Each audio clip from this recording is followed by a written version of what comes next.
WisconsinEye's Campaign 2024 programming is sponsored by Wisconsin Counties Association, Nicolet National Bank,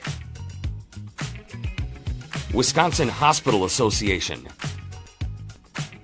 Operating Engineers Local 139,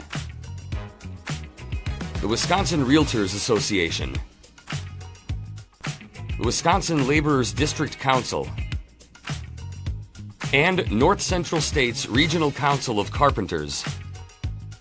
To support programs like this, please consider a tax-deductible donation at wiseye.org/donate or by texting WisCI to 44321.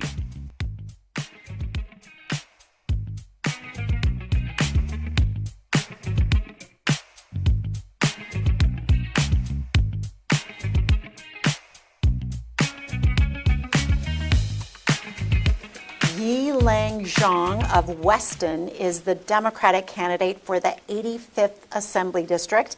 The election is November 5th. Leng Xiong, welcome to WisconsinEye. Thank you for having me.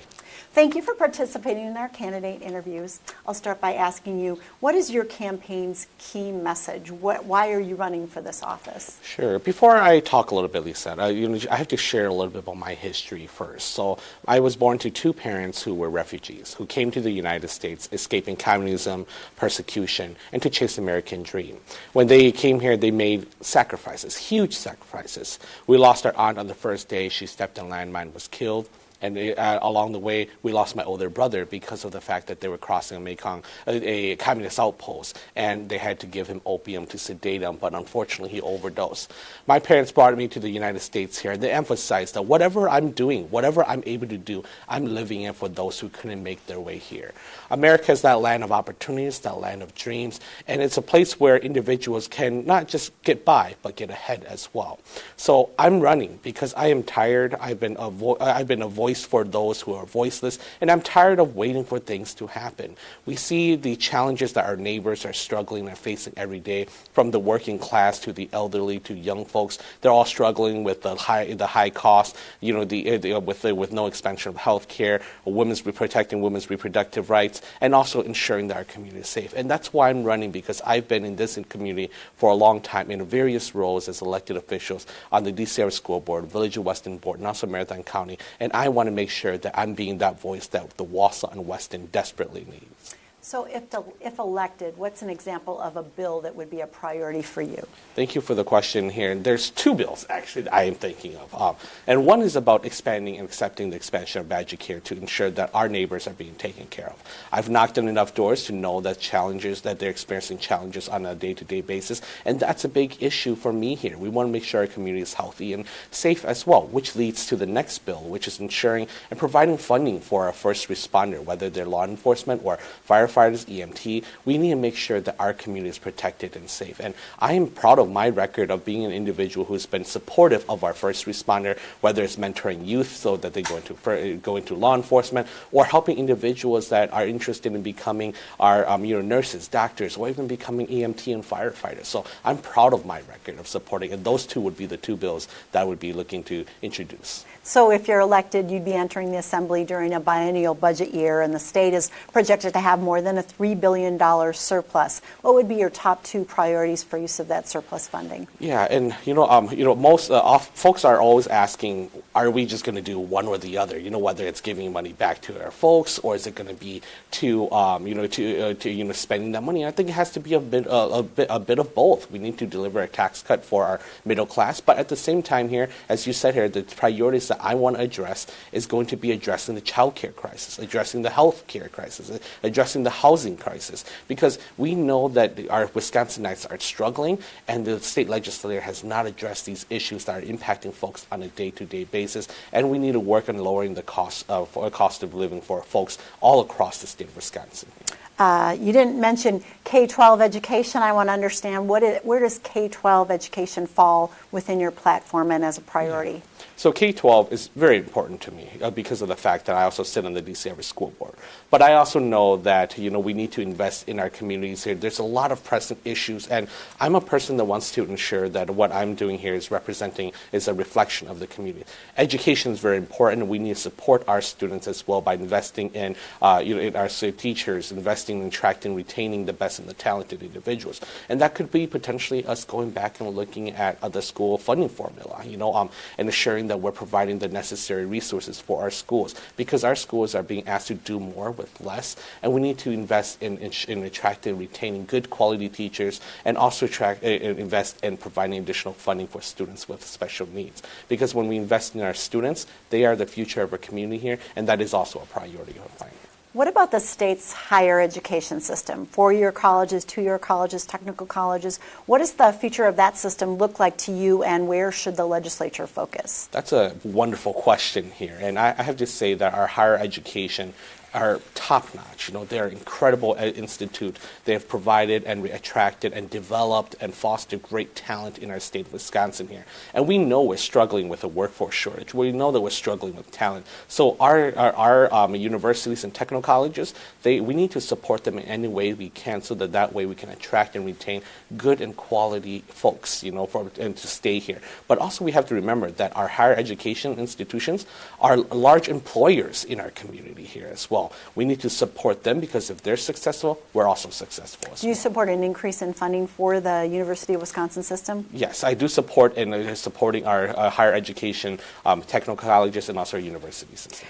What do you see as the state's largest workforce development challenge, and how would you propose to address it? Yeah, so despite the fact that the state of Wisconsin is experiencing the lowest levels of unemployment, we are struggling with a worker shortage. And the Weston Chamber of Commerce has today stated that in the local area here. All our businesses are stating that wherever you go, you will see signs saying that they need help. And we need to address that. We need to look at it from a micro level, but also from a macro level. And we need to ensure that what we're doing here, we're supporting pro-family policies. We need to support policies that will attract individuals to come back and stay in this care area here. We need to support policies, initiatives that will continue to grow our community and make this a place that's a good place to live, work, and start a family. What's an example of a pro-family policy that you think would help the workforce situation? Yeah, that's a good question here, and I would say probably the paid medical leave as well would be a good one. I think we also need to address the child care crisis that exists in our community here, because the state legislator and my opponent has not addressed those issues, despite the fact that he chairs the Committee on Children and Families, which is a powerful committee that is the ideal place to address the child care crisis in our community. Moving on to some more workforce questions. Investments in public and energy infrastructure grow our state's economy. This also provides an opportunity to invest in our state's workforce, but currently there are no requirements for hiring local workers. Would you support a state resident hiring requirement for state, local, and utility scale infrastructure investments? Yeah, so for me specifically, I would support any initiatives that would help our bolster and also foster our workforce in the local area here. So I think buying Wisconsin, buying American, those are priorities that we need to implement in, and also ensure that it's creating jobs and good paying jobs, not just jobs, but good paying jobs that would be able to help support the working class in Wisconsin here. Employee classification is an issue in the construction industry. Some employers misclassify workers as independent contractors or pay them in cash off the books. This lowers costs by avoiding payroll taxes and unemployment insurance, and it puts compliant companies at a disadvantage when bidding on projects. Plus, misclassified workers may be denied minimum wage protections or overtime pay. Are you aware of this issue, and what do you think should be done about it? Yeah, I am aware of the issue because of the fact that we have we want to make sure it often impacts individuals who are people of color specifically as well. So what we want to do is make sure that we're supporting our workers and allowing them to be able to have to be classified and get the full benefits. Be able to have the full benefits of being an employee, etc. So I would be, there needs to be some changes that would help address that. Moving on to housing. Affordable rental housing is an issue in Wisconsin. Some support government-imposed rent control to maintain affordability, while others argue keeping rent artificially low will decrease rental supply, resulting in increased prices. What is your sense of housing as an issue, and which best addresses rental housing affordability? Rent control, or building more rentals, or other? Yeah, so for me specifically here, the reason for the high cost of rent and housing is a supply issue, and we have to remember that we are a free market, and we want to support developers, and we need to look at every option that's on the table, whether it's potentially providing incentives for developers to build more homes, or looking at zoning laws. We need to be creative. We need to make sure that we're doing everything we can here to address the housing crisis. We can't afford to allow Wisconsinites to struggle anymore. Transitioning to healthcare, medical systems are facing numerous headwinds in the form of inflation, workforce development, and issues around Medicare and Medicaid reimbursement, resulting in fewer services and even the closure of a hospital system in western Wisconsin. What would you do to preserve access to care and prevent future closures? Yeah, so healthcare is very important to me because, as I said earlier, I've gone door to door and knocked on doors of our neighbors, and healthcare is an issue that's brought up time and time again. I think it's important also to remember that because of the fact that Wisconsin hasn't accepted the expansion of Badger Care, we are one of 10 states that has not done this, and my opponent has decided to vote against that and has denied coverage for 89,000 Wisconsinites. But not only that, by him choosing to vote against this, he has also denied over $1 billion in investment, federal dollars investment in the state of Wisconsin here. In addition for him to vote against, making the decision to vote against the expansion, we have hospitals that are closing in Chippewa Falls, but we also have heard over a dozen other medical providers or hospitals or clinics that are expressing that they may be closing as well. As a matter of fact, in our local community here, Marshfield Clinic laid off hundreds of workers as well. So one of the things that I would do when elected is voting to accept the expansion of Badger Care. I will be voting to provide health care for 89,000 Wisconsinites. I'll be voting to cap the cost of insulin at $35 a month here. It's all about making sure that we're keeping our neighbors and our communities safe and healthy. What about mental health care? The growing concern for Wisconsinites, a concern for state and county budgets. What are you hearing on this issue in your district, and what would you do about it? Yeah, one of the things I'm proud of is I sit on the Health and Human Services Committee of the Marathon County Board. And one of the things that we just implemented is that we just created a task force with the City of Wausau to address or to come up with recommendations to address the homeless issue or the on-house issue in our community here. One of the major issues that was brought up during those discussions is services for mental health care services. I've mentored youth who has now gone on to join to become a member of law enforcement, and they said that the access to mental health care is lacking in our community. We need to look into supporting our psychiatric programs, do residency programs to develop more talent, but also providing support to our local governments and municipalities here so that they can better address these issues as well. And we need to work together. It's an all hands on deck. How should Wisconsin move forward on the issue of abortion? So when it comes to abortion here, I think it's very important to note that if a woman, should they need an abortion, they should be able to have access to one legally, safely, and free from interference from politicians. It comes down to an issue about making sure that women, whenever they're making the decision, it's a decision between them, their support circle, and also their medical professionals. It's not a pro-choice or pro-life issue, it's a freedom issue. So there's no number of week limit on abortion in your policy? I think it's always open up to discussion, but I think we want to make sure that those individuals that have stakes or have a stake in this have that ability to be part of that discussion. Transportation. What are the pressing transportation needs in your district, and how important is it that these needs are addressed and for the state to keep on schedule with the reconstruction of aging interstates and significant corridors of commerce? Yeah, so I think it's also important to note that with Marathon County specifically was pledged that the state would provide close to 30% of funding for their roads. We have received about 18%, just a little bit over than half of what we've been promised. This means that we're struggling, that we have failing infrastructure, failing roads. As a matter of fact, we also need to look at our public transit as well too. There's a lot of challenges we have in our community here, and we have to remember that roads are the bloodline or the of our community here, and we need to support initiatives that would help build better roads, help with public transit, because when we can build and support these and support infrastructure, our folks will be able to access other areas in this area here, and that's also further addressing the workforce shortage in our community here. The environment.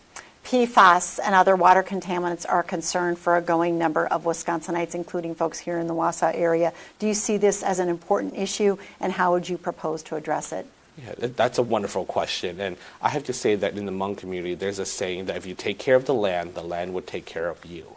And I think we need to look at initiatives and policies that would provide safe drinking water, preserve our natural resources, ensuring that we have good outdoor recreation, but also at the same time we want to make sure that we're developing policies and initiatives that is addressing the climate change in our community here. But I think we also need to remember that whatever policies we're supporting, we're also supporting policies that will support our farmers and agriculture as well too, so that way we can create a thriving agricultural community in the area. How would you describe the leading differences between you and your opponent?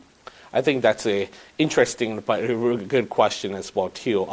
So there's a lot of difference between me and my opponent. My opponent, who has served nearly 10 years in the state legislature, is doing what an ineffective representative is doing, and that is inflating and exaggerating their record while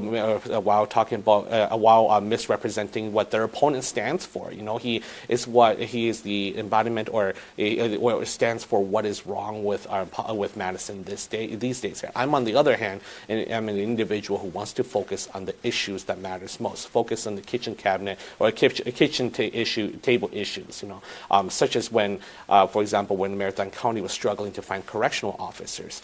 I worked with our sheriff's department to attract and retain individuals from all across the state. We worked on giving raises to first responders. When we were struggling with our wait list for our children long-term support program, I worked to bring on with our social services department to bring on more COTS workers to address that wait list. And when it came to the child care crisis, when the state legislator and my opponent, who chairs the Committee on Children and Families, failed to act to address and provide relief to child care centers, I, along with my fellow members in the Marathon County Board, allocated $200,000 to child caring to help child care centers in the area here retrain 30 additional child care workers, so that way we can provide 240 additional slots for children and for families that are struggling to find child care. I'm a person who wants to get done and be that voice for Wisconsinites and folks in the 85th in Madison. Final question for you. Let's say you're elected this fall and you get a magic wand you can use in the state capitol to resolve one issue in a way that brings all parties together. What is that issue? So if you're referring to a policy issue, that would be hard, because if you're referring to policies, I would talk about, lowering health care, protecting reproductive rights, funding public education, keeping our community safe. But if it's just one thing that would bring everybody together, I think it's ending the partisanship, that exists in Madison. Because I think when you end the partisanship and people are able to put people over party, I think folks will be able to cross aisles and come together and address issues and have discussions. And that's one thing I valued, is being able to go across aisles and talk with folks and be able to get things addressed and done. And that's what if I had a magic wand, I would use it to end that partisanship down in Madison. Well, thank you, Leng Xiong of Weston, the Democratic candidate for the 85th Assembly District.